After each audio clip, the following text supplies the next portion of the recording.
Hello, everyone. Welcome to our webinar, Exploring Social and Emotional Learning Through the Arts, featuring Sari Zon of Art Starts, Sheila Womble of Arts for Learning, and hosted by the Ontario Trillium Foundation's Artie Freeman. We're so excited to hear more about how the arts are an effective pathway to social and emotional learning. My name is Jack, and I'm a community animator at the Tamarack Institute. And before we really dive into this, I'm just going to go over a few technical details. So, today's webinar is part of a two-part social emotional learning series where we will be interviewing and learning from several leaders within the field. To reduce noise and distractions, we have you all muted today, so no need to worry about any background noise coming from your line. For those of you that are joining online, I'll have you take a quick look at the GoToWebinar control panel, and at the very bottom you will see a question box. If you run into any technical difficulties throughout the webinar, feel free to type into this box and I will be there to help you. We will also be opening up the last 15 minutes of today's webinar for Q&A, so please type in any questions you have in the question box throughout the presentation. We will do our best to answer them for you, so don't be shy. We'd love to hear from all of you. Unfortunately, if you're calling into this webinar on the phone, you do not have these features. However, you are welcome to email me directly at jack@tamarackcommunity.ca. I'll say that one more time, jack@tamarackcommunity.ca, and I'll look for emails and questions there. So, without further ado, it's my pleasure to introduce today's host, Artie Freeman, the strategy lead for promising young people at the Ontario Trillium Foundation. Artie? Great. Good afternoon, everyone. Welcome to today's webinar. As Jack mentioned, my name is Artie Freeman, and I've been responsible for the development of the Ontario Trillium's Foundation investment area related to the positive development of children and youth. One of the outcomes we have been investing in heavily is the social emotional development of children and youth. I'm really looking forward to learning about how social emotional learning is supported through the arts from our presenters today. So with that, I'd like to introduce our presenters, Sari Zon and Sheila Womble. And I'll start off with Sari. Sari is the head of development for Art Starts. Art Starts is an award-winning charitable organization that uses the arts as a vehicle to inspire social change in Toronto's underserved neighborhoods. Sari is also a professional artist who uses traditional and caustic techniques with contemporary mixed media applications. Her work is held in corporate and private collections across North America. She's a writer, curator, and arts educator with 25 years of experience in multiple arts forms. Sari is passionate about empowering artists and communities to overcome barriers through program development, artist promotion, and career coaching. We also have with us today Sheila Womble, who's a proven leader with more than 15 years of experience in arts administration and education. Sheila has served as Executive Director of Arts for Learning since 2006. Under her leadership, she led the organization to a significant period of growth and transition, increasing the budget from $1.6 million to $2.5 million in 1 year. Before becoming executive director, she was Arts for Learning's founding arts program director. In that role, Sheila developed and produced arts programs at 47 after-school and summer camp locations and created a community of more than 85 professional teaching artists. She has designed and delivered countrywide professional development workshops for artists, educators, and arts administrators, and produced a 12-part promotional television series. Both our presenters are recognized leaders and experts in their fields. They serve on juries, municipal committees, and have received grants or educational scholarships in recognition for their work. So we're really honored to have them present and share their insights with us today. So I'm looking forward to hearing from them. So welcome, Sari and Sheila. And before we get into that, we just want to go through a few slides that explain what is social emotional learning, its benefits, and how communities can engage. So there's a lot of content on each slide, which really was intentional on our part. We wanted to make sure that participants have access to this information after the presentation. So for now, I'll go over a very high-level overview on each slide, but feel free to dig deeper on them after the presentation. So, what is social emotional learning? So, in a nutshell, social emotional learning, also known as SEL, is the process of attaining and applying the knowledge, attitudes, and skills necessary to understand and manage emotions, set and achieve positive goals, feel and show empathy for others, establish and maintain positive relationships, and make responsible decisions. The wheel you see on the left is taken from CASTLE, which is the Collaborative for Academic, Social, and Emotional Learning. They're a great resource, and we've provided the link on the slide for your information as well. So the wheel describes 5 main competencies of SEL, as well as the environments and mechanisms needed to successfully support SEL.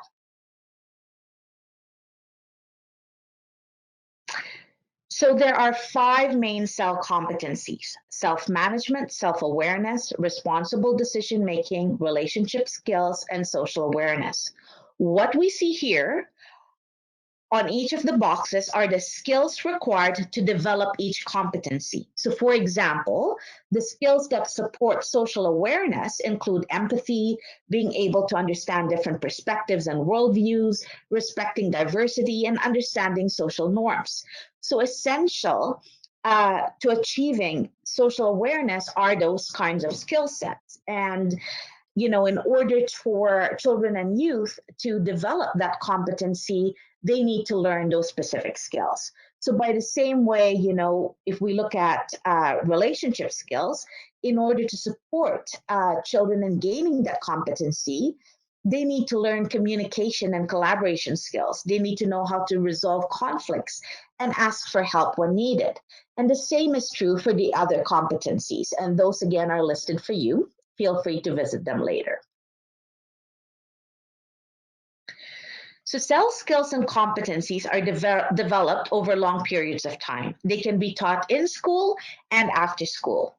While the slide speaks to the benefits of tapping into the adolescent brain, SEL is essential rather in both early years and middle years development as well.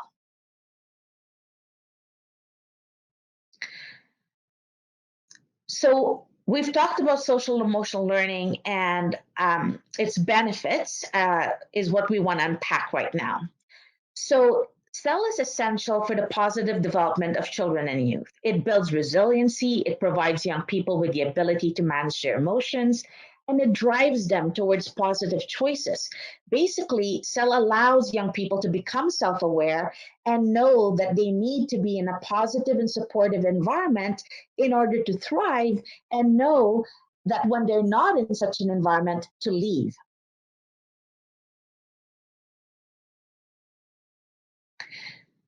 And there's a lot of evidence that links SEL to positive outcomes, so outcomes related to academic performance, education, to earning a higher income and employment later on in life, to having better health and better engagement with communities as well. And there's a list of different benefits of social emotional learning, and these have all been proven with evidence that it actually leads to those things listed there.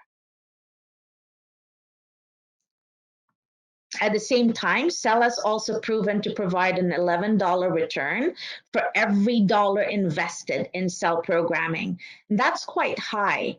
And more companies are also hiring for social emotional skills. There's even being developed artificial intelligence platforms that would suss out those specific skill sets, especially as we we're moving towards the fourth industrial revolution, where we're going to have a lot of artificial intelligence. Those skill sets are becoming more and more important, not just for life for young people today, but for future employment and for the economic benefit of our community. So we all have roles to play in supporting the development of children and youth. Communities can play a really active role in facilitating this happening. We know that schools are a really important environment, but just as important are communities, families, and homes. And the Aspen Institute has released a publication that really highlights where and when learning can happen and how communities can support that. So here are four main ways they identified. The first being supporting really communities to see the value and the vision for social emotional learning. Secondly, ensuring that there's access to data and that data is transparent. For instance, in Ontario, we have the Early Years Development Instrument, which really measures the readiness of children under 6, and they measure different domains, including social emotional learning. And we know that in the 2013 data, that children are more vulnerable in social emotional maturity domains today than they were 10 years ago. So data like this can really help communities plan and move forward and think about how to better support social emotional development. The third way is ensuring high quality and year-round programming. This would really help ensure that learning is sustained, that it's developed, and that there's an ongoing platform for young people to continue developing those skills. And lastly, they mention the need to really think about how to leverage and generate resources that can realize the community's vision for social emotional learning. So now that we've had a quick overview of social emotional learning, I'd like to move to our interview portion with our panelists and really hear more about the arts programs that they are involved with, and the link between that and social emotional learning. So we'll start off with Sari from Art Starts. So Sari, tell us a little bit about Art Starts. Thanks, Artie. So Art Starts has been around since 1992. Art Starts creates vibrant Toronto neighborhoods through community building arts initiatives by inspiring change in Toronto's underserved communities. We use the arts to engage residents, to nurture resiliency, and inspire personal growth. We bring residents together with professional artists in all artistic disciplines, and together we create accessible and dynamic art projects that reflect the identities and aspirations of each community. Oh, thanks for the slide. I forgot to tell you to change it. We do this through free after-school arts programs, March break and summer camps for children and youth in 5 Toronto housing neighborhoods. We do free arts workshops for adults and seniors. Neighborhood response. So when a neighborhood is experiencing trauma, we'll bring in arts programs that bring people together, and field trips to explore arts activities outside the neighborhood. We also work citywide. We do public art creation, so murals, mosaics, etc., in community spaces. We do a lot of youth mentorship, helping youth discover and access pathways to employment in the arts. We do artist development support and mentorship, helping marginalized and young artists develop their careers.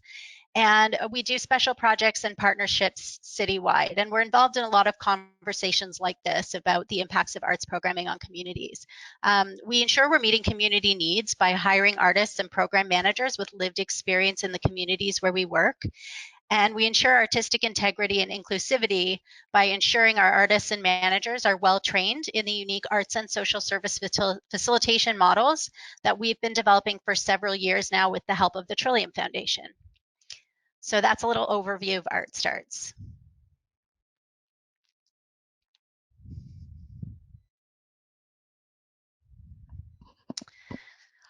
Okay, so to share some examples of how Art Starts' work has offered a pathway for social and emotional learning. We start by working with professional artists across all artistic disciplines. Oh, can we go back to the slide before? Thanks.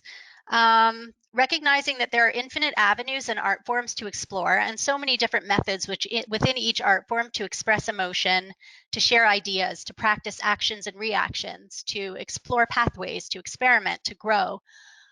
Within the arts are the tools for individuals to find and hold their own space, and also the tools to give space to others.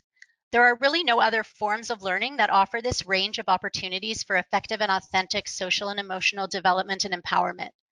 Through art making, we learn about ourselves, our fears, our strengths. We can find outlets to express and regulate our emotions, relieve stress, test limits, build relationships, collaborate, and empathize with others. With conversations like the one we're having today about social and emotional learning through the arts, these conversations tend to focus on kids, usually in a school setting. how children benefit socially and emotionally from participation in the arts. But what we've seen in almost 27 years of doing this work is that where and how social and emotional outcomes are at their most powerful is, in fact, within a greater community context. What we see is that strengthening communities through the arts outside of the school setting has a very powerful trickle-down effect that nurtures social and emotional learning for youth, as well as individuals of all ages within that community. We can change the slide. Thanks. In 2011, Art Starts was approached to help a Scarborough community that was struggling with violence and tensions in and around their outdoor space, which was comprised mainly of a basketball court that was in desperate need of repair.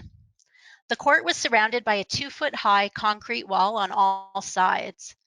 Art Starts brought in an experienced mosaic artist to facilitate a collaborative community art project that welcomed participation from all community members and redeveloped the space by designing a multicultural, multi-generational mosaic that completely covered the wall. Over the next 3 years, under the direction of the artist, the space was completely transformed from a gray, crumbling space to a dynamic, colorful meeting place that actually sparkled in the sun and told stories of hundreds of community members in their own pictures and words. After 3 years of working together in the space, sharing stories and making art, community members' attitudes towards each other completely shifted, as you can see through some of the testimonials in these slides. Next slide, please. Thanks. It's through projects like these that we see how the arts can strengthen communities, give people a voice, and help nurture feelings of belonging in a way that nothing else really can.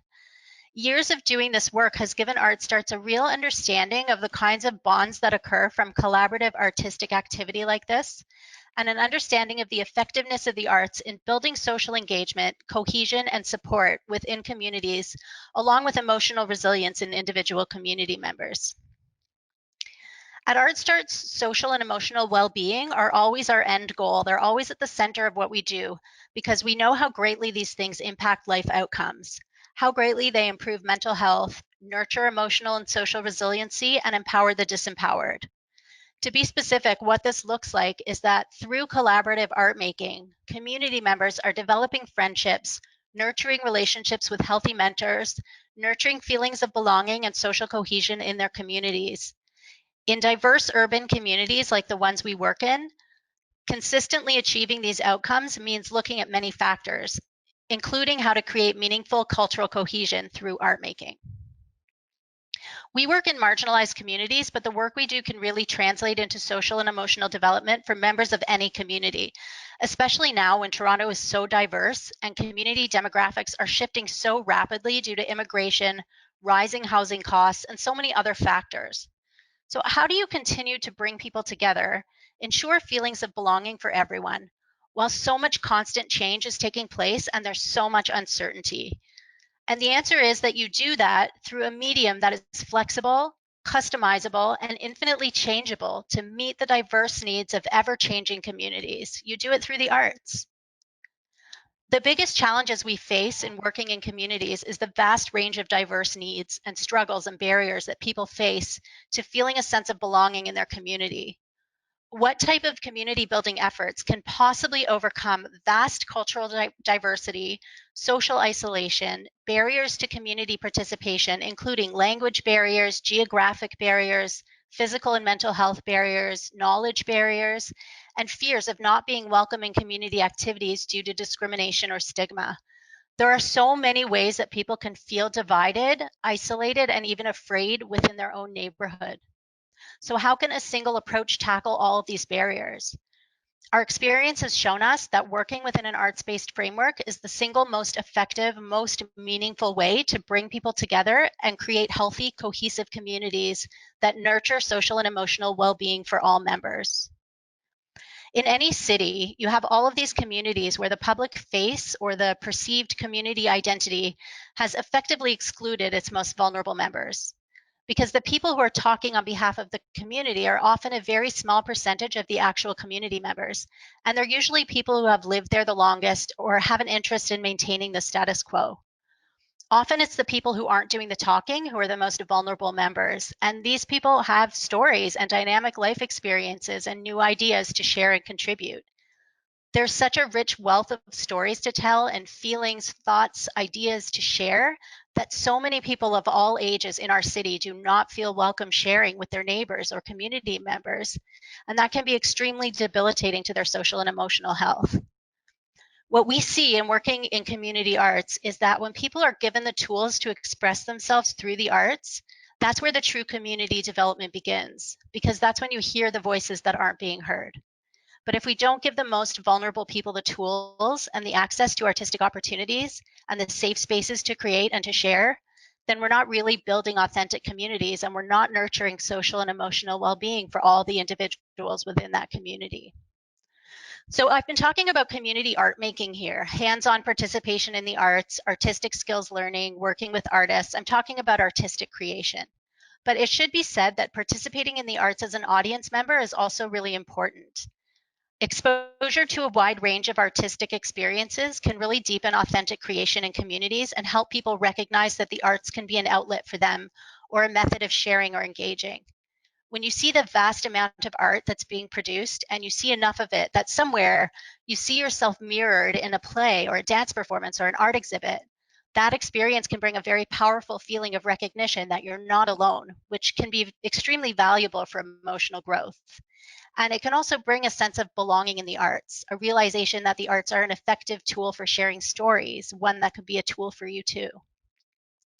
That feeling of belonging in the arts can only come from a city or a community that's invested in supporting cultural experiences that resonate with the diverse range of people.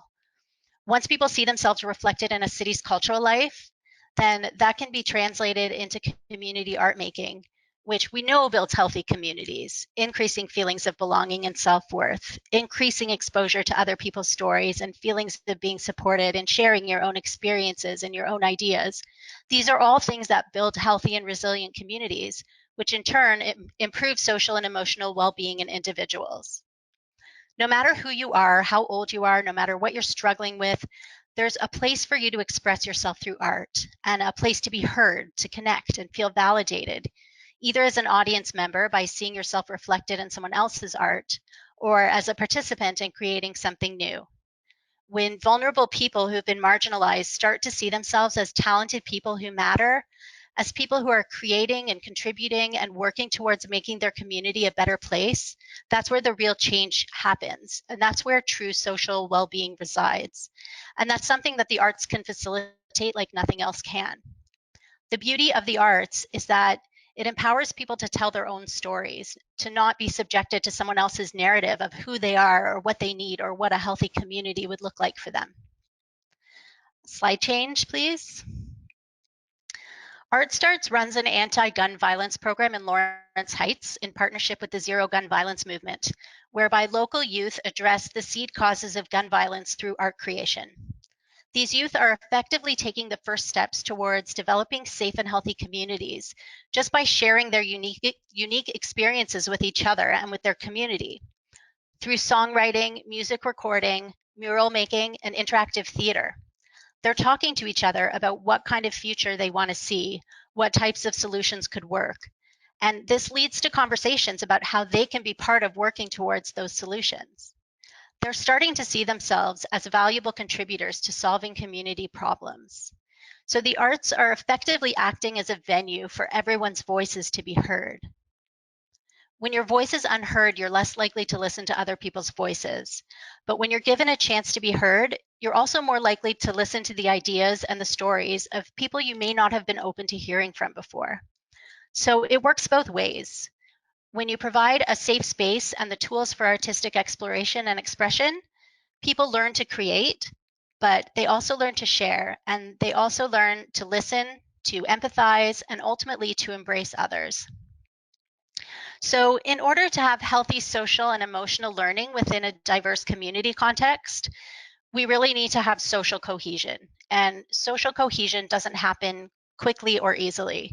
Just putting people in the same place together isn't enough.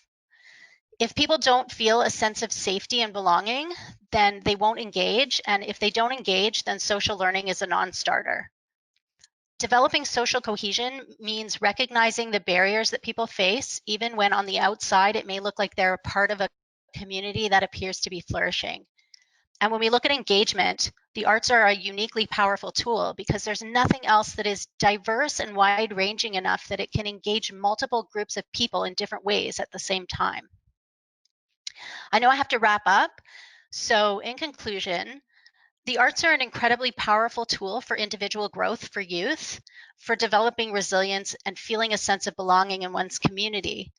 And by the same token, successful creative community development trickles down to individual social and emotional learning. ArtStarts believes that in order to most effectively nurture social and emotional well-being, we need to be providing consistent, inclusive, and barrier-free artistic opportunities to both individuals and communities. Great. Sari, thank you so much for that presentation. Your passion for the arts really comes through. I love how you said that, the arts is really the single most effective way to bring people together. And, you spoke a lot about sense of belonging, and we know that's really important for young people to develop their own identity. And, you spoke about friendships and mentorships. And I think, again, those are all catalysts and mechanisms that really support the underpinnings of social emotional learning. So thank you very much for that. We'll come back to you later as well. Great. But I want to move now to Sheila at Arts for Learning. So Sheila, welcome to today's panel discussion, and I'm wondering if you could tell us a bit more about your organization. Thank you so much. My pleasure. I also just want to thank Sari for sharing her work in such detail. No matter how long I've been doing this, whenever I travel around the country, I'm always inspired to see the impact of the arts replicated. And to hear her tell her story of the work that ArtStart's doing just resonates with me here so much in Miami and what we're doing and what we're all about. So I think that's just a testament to, as we've been talking about, the power of the arts to teach. So here in South Florida, I'm the Executive Director of Arts for Learning Miami. We were founded in 2000, and we were founded as a three-way partnership between our local school district, our local county Department of Cultural Affairs, and a national nonprofit arts and education organization called Young Audiences. And ultimately, what we've really been set up and designed to do is to give children the chance to create. As Sari's mentioned, this idea of authorship and ownership is incredibly important.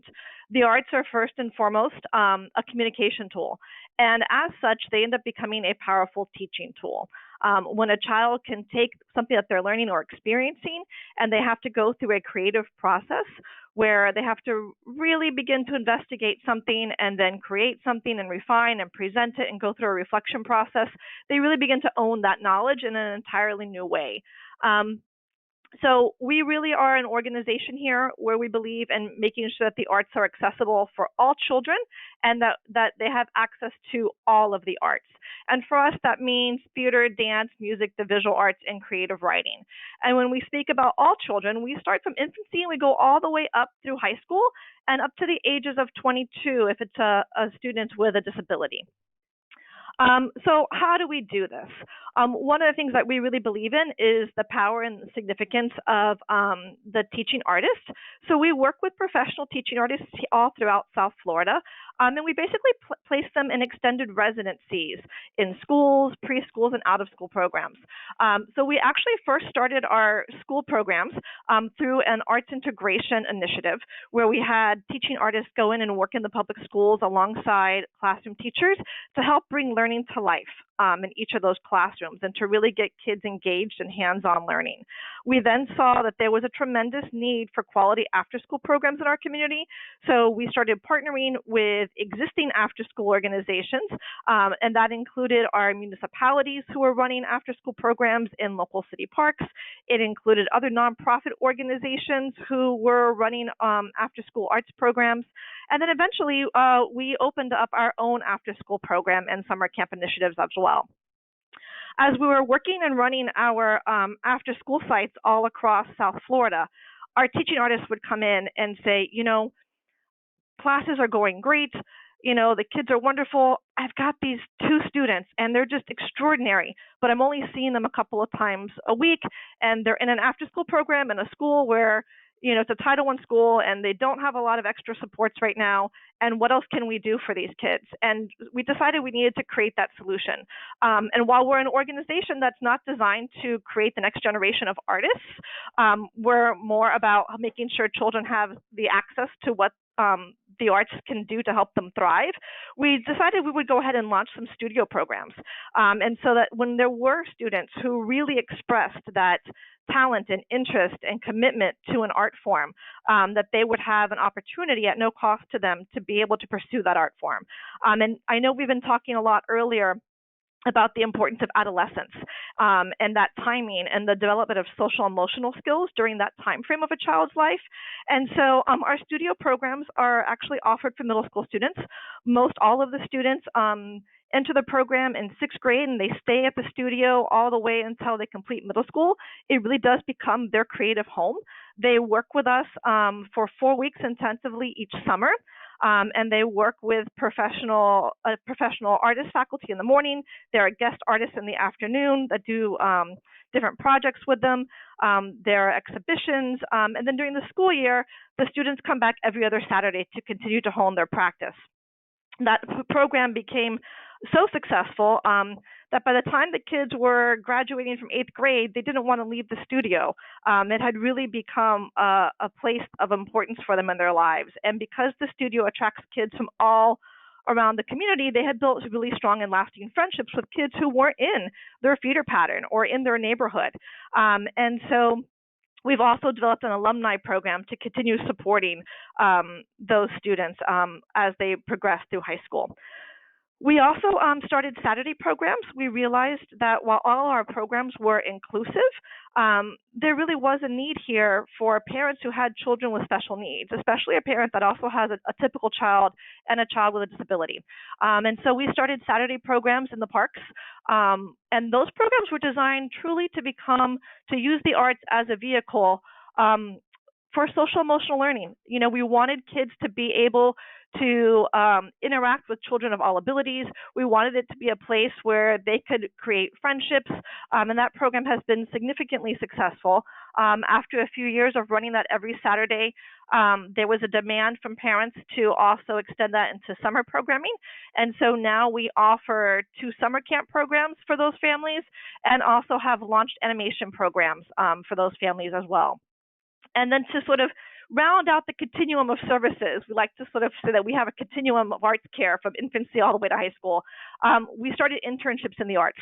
High school students oftentimes are looking for that first job. Many of the high school students here actually need to work over the summer for that supplemental income to help out with their families. And so we looked around and realized, there were internships in so many different fields and there were none in the arts. And so we decided we were going to solve that problem and start providing that. Again, this is not because we want to create the next generations of artists. And if there are students who do continue to foster and go down that path, we support them. But it's really all about what can the arts teach these kids and how can they provide them with transferable skills to any career. So people hear internships in the arts and at first they think that we have a bunch of interns doing administrative work, and that is not at all what's happening.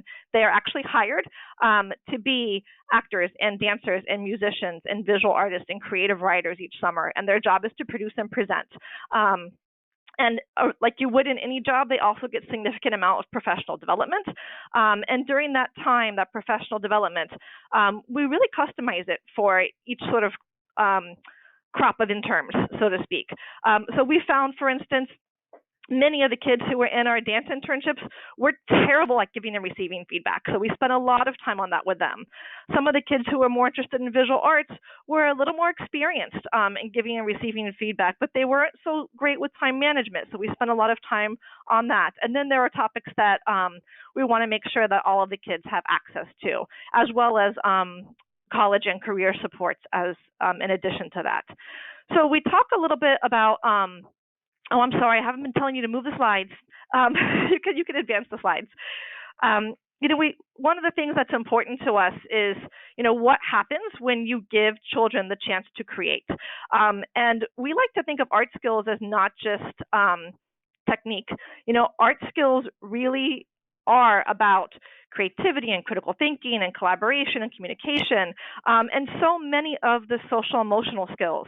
I think about our early learners, and a big component of what our teaching artists do in our early childhood classrooms is really help kids learn about their emotions through creative play and how to handle them, and what are sort of the more appropriate ways to be handling those emotions at a young age, which leads a lot to self-regulation, which is also something that is critical and important, not just when you're 2 or 3, but even now. All of our programs really serve as a vehicle for kids to learn about different perspectives and approaches. Students realize that there could be more than one way to do something, or that there's more than one right, so to speak, answer. They learn empathy. They learn how to give and receive feedback. They most certainly have the opportunity to practice their communication skills and their presentation skills. And I think through all of that, because in the practice of art making and the creative process, there is a sense of rigor and discipline, and that leads children to understanding that you can make mistakes and you can fail and you can try again and you'll find solutions, and that really helps to build a child's self-efficacy. In our teen programs, in our internships, as I mentioned, they're responsible for producing and presenting their work to the public, and going through that curatorial process as to what should be presented and why really starts to build those decision-making skills as they start to understand the consequences. We had one child who at a certain point right beside the show, she thought she had a moment where she thought that was the time that she wanted to come out to her parents, and so it sparked a great conversation around, okay, what are the ramifications of this? Is this the time and place? What would happen? Are there better ways of doing this? And ultimately, she made the choice and realized the stage wasn't the place she wanted to do it. She wanted to do it in privacy with her family, but that was her choice. But we were proud that she went through the process of realizing, one, that she was prepared to feel confident enough in who she was, but then she also thought through what was going to be the best scenario for her to have that conversation with her family and what type of environment she really wanted to be in. Something else that we hear a lot from our interns is that the internship program is one of the few places, and this I think piggybacks a lot as to what Sari was speaking about, where they feel that they belong and where they have a connection. Through the arts, I think the way that our teaching artists can create a sort of safe space for people to be able to express and share their ideas, the students are able to feel vulnerable and feel that they can be themselves and feel supported at the same time. And when you have that level of authenticity in a room, that translates into a meaningful and relevant learning environment.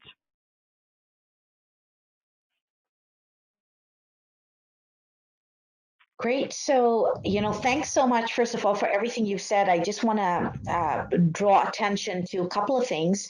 You mentioned the 4 C's: critical thinking, collaboration, creativity, communication.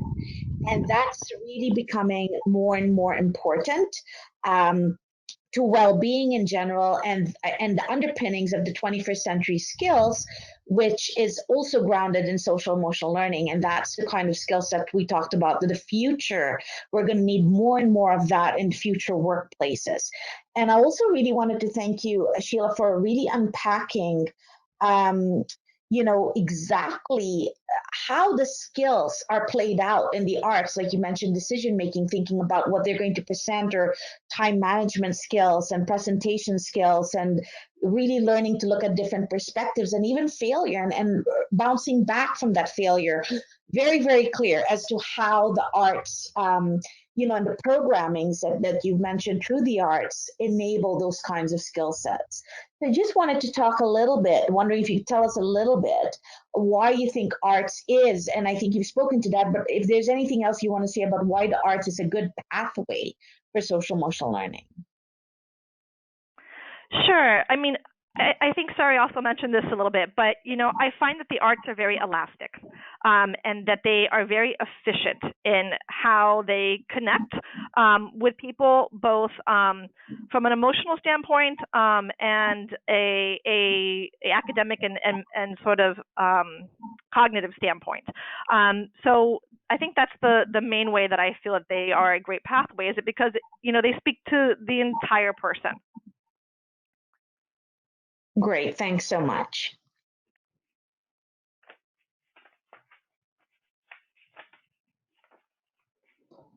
Alrighty, well, I think we're just about ready to move into the Q&A part of the presentation. So I encourage everyone who has questions for any of our presenters today to please enter them into the questions box. We'd love to get a conversation going. In the meantime, I actually have a question of my own for either of you or both of you. I'd love to hear your thoughts.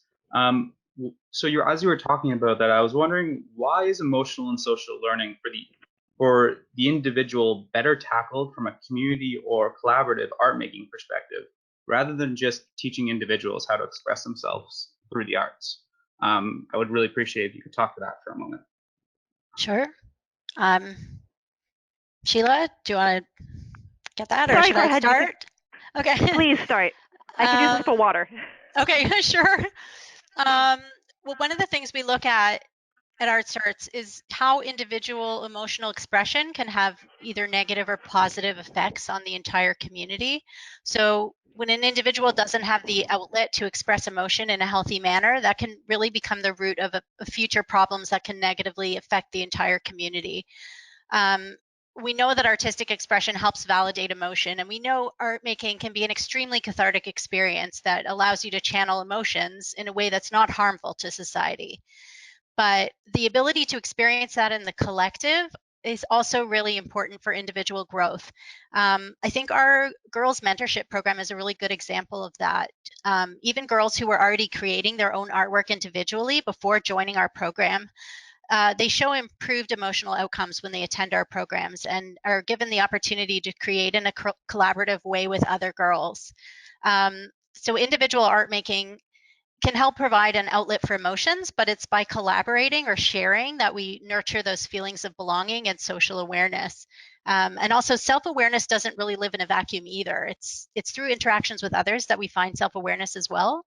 So while individual art making can help nurture self-awareness to a certain extent and definitely self-regulation, we see that it's through collaborations and interactions with others that we find feelings of belonging and social awareness, including empathy and respect for others. Those are the things that we see happening through collaborative art making. So yeah, I really think we need both individual learning for skills building and theory and all of that, but then community art making to really get into the deep feelings of belonging and social connections.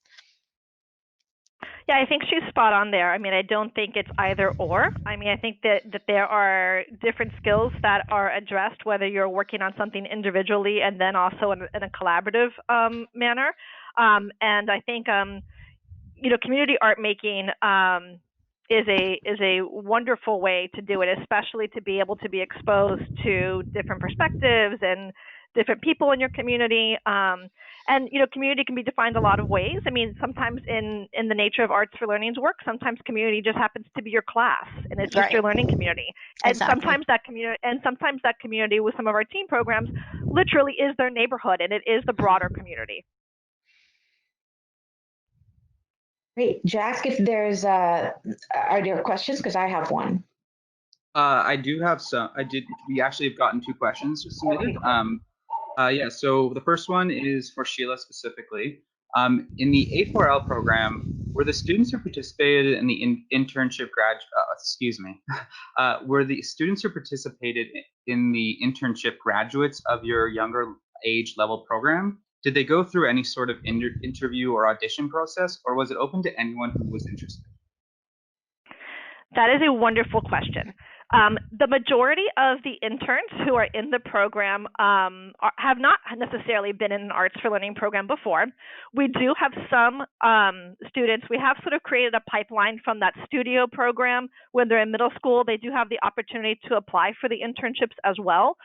One of the things that's pretty amazing about our internship program is while there is an application process, and we interview everybody. If you've submitted an application and it's complete, you are guaranteed an interview. We even believe that just making sure that kids have the opportunity to come in and interview with professionals. We usually have both, our staff and some of our artists and some of our board members and professionals from the community go through an interview process with all of the students.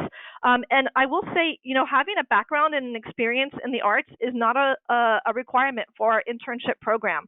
And so it creates a really interesting dynamic. I mean, we try to accept as many as possible. And on average, we typically have about 50 paid summer internships every year. We're trying to grow that to 100. We also have school year internships. But what ends up happening that I think is a pretty important part of our design, and we did this with real intentionality, is, sometimes we may have an intern who has had experience in the arts working along somebody who this may be their first dance class. And there's a lot of problem solving that has to go on there. And you have to really be able to create an environment where everybody can start to realize each and every person's individual strengths and weaknesses and how we're going to work together as a team. And it's been brilliant.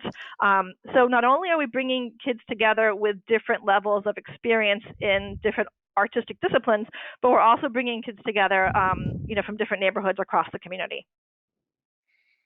Terrific. Thank you. I love that, Sheila. I love that you're interviewing everyone. I think that's great. I also have another question for both of you. Are you gathering data to demonstrate the impact of your work as you go through this process? Absolutely. Yes. Evaluations are a huge part of what we do. We have evaluation staff working pretty much full time. So yeah, developing our evaluations processes and collecting data, we're constantly learning, constantly growing in that area. And Trillium has been a huge support for us in that area as well. So yes, it's absolutely critical in order for us to continue to grow. Likewise, we've actually done, we're constantly doing sort of annual evaluations of different shapes and sizes across all of our programs.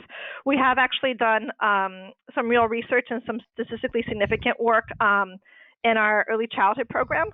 We right out of the bat, we wanted to know, were we onto something, were we going to need to tweak something, and we were able to get some good research dollars for that.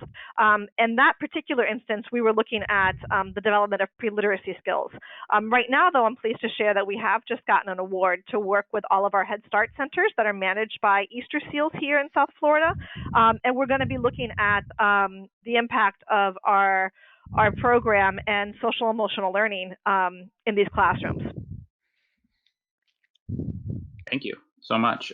Just to follow up on that, Claire asked, is there a link for your research results, or is there a place where they could find some of the stats to back up the claims as you went through this presentation? We hope to have that information soon. Our website is something that we're working on right now, and collecting all of that information and getting it up there is something that will be happening in the near future. Yeah. What a great idea. Yeah. Right now, no, we also don't have that listed on our website. And that is something that we should do. But if there is anyone who is interested in sort of our work and what we've learned, I'm hoping that we can share, I'm more than happy to share my email address and have people reach out to us and continue conversations. Fantastic. Yes, and you can also, if you would like to follow up with Sheila or Sari, just send me an email at jack@tamarakcommunity.ca, and I will make the connections. Absolutely. And then I actually we're getting lots of questions now. We're picking up the pace. So our next question is, one second. This is for Sheila. Understanding emotions and recognizing social cues are tough for some persons with disabilities, specifically autism. How would you address this through the arts? Were there one-on-one supports? Can you share any experiences? So unfortunately, you got a little broken up in the question. I think what I heard was the individual was asking about how are we dealing with emotions in children who are on the spectrum. Is that what I've heard? Yeah, it was understanding emotions and recognizing social cues are tough for some persons, like specifically people with autism. They were just wondering how have you addressed this through the arts, and were there one-on-one supports? So in our in our all kids included Saturday programs, we have relatively small class sizes in those particular instances. So it's not always one-on-one. It also is a program where the entire family is welcome to come, and so some parents would drop off their kids, some parents would stay with their children. I can share some great stories about some of our children that we've worked with. We had one young boy. He was probably in about 8th grade or so. And when he first came to our All Kids Included program, which was in this beautiful sort of park that had this open air, like gymnasium facility and side breakout rooms. And what he really wanted to do, his first 4 Saturdays, was just walk around the entire room and with his hand grazing along the wall. And, so our program director, she would walk with him, and then they would sit together. And slowly, just through that relationship of her meeting him where he was, he eventually decided he wanted to go into the classroom. And then from there, he, on his own terms and at his own space and comfort level, he also then began to sit with our program manager for the first few times, because that is the person that he began to sort of relate to, and began to engage in the work. And then slowly he would go straight to the classroom, and he wouldn't need our program manager to be in there. And then within the next year, he was coming and he was talking, directly to the artist. He was talking with the other children in the program. And so it was a way where I think he found his own pathway, in terms of how to relate to the community, and starting to connect with what was meaningful for him and how he was going to be able to interact. I think the fact that we gave him the space to be who he needed to be helped that transition for him a lot. Thank you so much. That is, right now, that's all the questions we have. Artie, you mentioned that you had a question? Yeah, my question was related to data, which already has been asked, but I just wanted to say that I think something that really struck me again in both the presentations, that you're both utilizing the arts, but it's not about creating artists. It's really about using the arts for social change. It's about using the arts to support the well-being of the people you're serving. And it's such a different view of the arts. And I think that kind of appreciation doesn't always come through when you think about having children engage and participate in the arts. So I really want to thank you for making that visible. Thank you. I mean, one of the things that we're lucky to have here in South Florida, the Knight Foundation happens to be headquartered here, and through some of their work, one of the things that they have really made a priority that has always been sort of our guiding statement is, to make the arts general. And by that, they mean, that everybody is participating, everybody has access. And that's something that's been important to us since inception.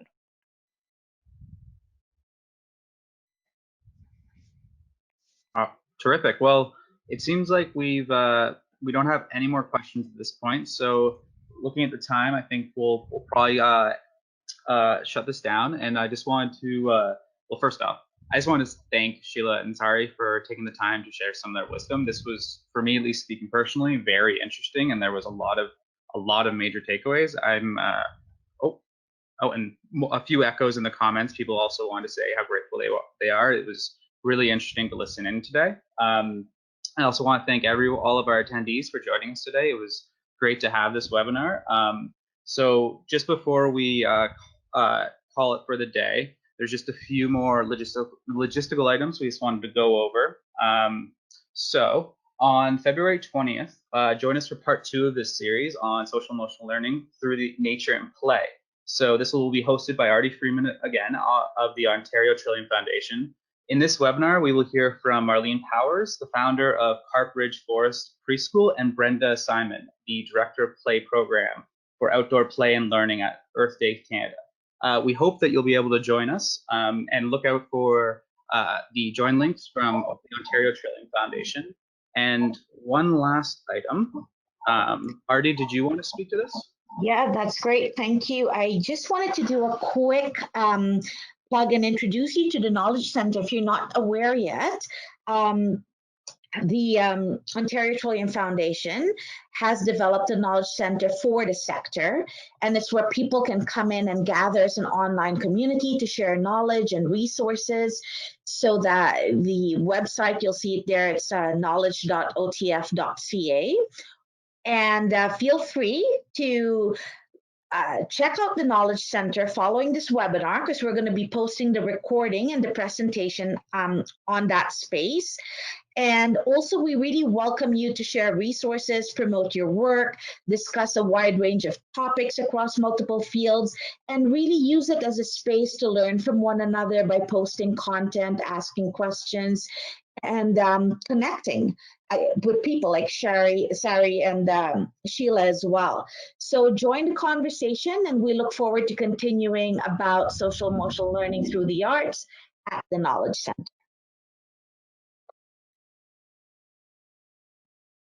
Alrighty, well, thank you so much, Artie. Thank you for wrapping that up, and thanks again, everyone, for joining us today. It was a great webinar. I hope you all have a terrific day, and look out for the recording and the slideshow on the Knowledge Center.